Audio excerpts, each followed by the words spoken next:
નમસ્કાર, આપણું ગુજરાતમાં આપનું સ્વાગત છે. જાફરાબાદના ફાસરિયા ગામે કૂવો બાંધતી વેળાએ પગ લપસતા યુવક કૂવામાં ખાબકતા મોત નીપજ્યું. જાફરાબાદ તાલુકાના ફાસરિયા ગામે અજીતભાઈ મોરીની વાડીએ ઘટના બનતા ફાયર ટીમ દોડી આવી.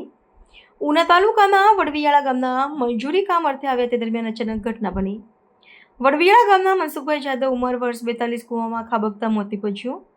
ઘટના સ્થળે મામલતદાર પોલીસ ફાયર ટીમને જાણ કરાઈ. જાફરાબાદ મામલતદાર અને નાગેશ્રી પોલીસ ઘટના સ્થળે પહોંચ્યા. તંત્ર સ્થળ પર પહોંચી 108 અને ફાયર બ્રિગેડ ટીમને જાણ કરાઈ. ઊંડા કૂવામાં મનસુખભાઈ જાદવ ખાબકતા યુવકનું મોત થયું. અમરેલી ફાયર ટીમ દ્વારા રેસ્ક્યુ કરાયું. ડેડ બોડીને બહાર કાઢી પીએમ અર્થે ખસેડવામાં આવી. પોલીસ દ્વારા વધુ તપાસ હાથ ધરવામાં આવી.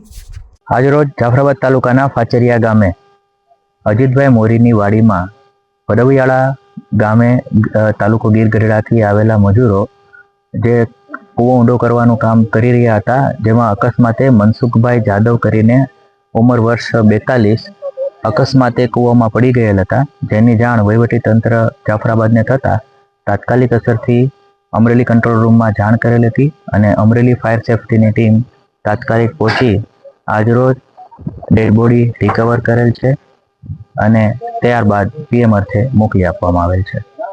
મારું નામ જાદવ મિલન મનસુખભાઈ છે, ગામ વડવિયાળા. આ જે બનાવ બન્યો એ મારા પપ્પા છે. અમે કામ કરતા ત્યારે પૂર્ણી પૂર્વ જતા તેનો પગ લપસતા કૂવામાં પડી ગયેલા છે. ત્યાર પછી ફાયર 108 પોલીસ બધાનો સાથ સહકાર સારો મળ્યો અને એને એ બોડીને બહાર કાઢી અમને સોંપવામાં આવી. અત્યારે અમે પીએમ માટે લઈ જઈએ છીએ. तो व्हाट्सएप, ट्विटर, फेसबुक, इंस्टा जहाँ भी आपका अकाउंट है, इसे शेयर बटन के द्वारा वहाँ पर शेयर करें.